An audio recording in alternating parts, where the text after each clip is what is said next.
এবার যে খবর পাচ্ছি, সিপিএম আইএসএফ মহাজোট হতে পারে। কেন বলছি এই কথাটা? তৃণমূলকে হারাতে, অর্থাৎ তৃণমূলের বিরুদ্ধেই এবার আইএসএফ সিপিএম বড় মাপের একটা ফ্যাক্টর হতে পারে।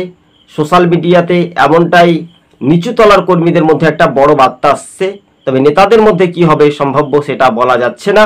তবে এবার তৃণমূলের ভোট ব্যাংক কাটবেন নওশাদ সিদ্দিকী থেকে আব্বাস সিদ্দিকীরা।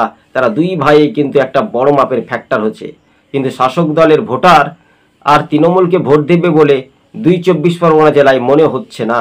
তাই তো দর্শক বন্ধুগণ, এবং সিপিএম ও আইএসএফের আসন সমঝোতা কত আসনে প্রার্থী দেবে সেটা তাদের ব্যাপার। তবে আইএসএফ সম্ভবত তারা 50টি আসনে প্রার্থী দিতে পারে, এমনটাও একটা আশাবাদী করতে পারে, এবং বামেরা বাকি আসনে।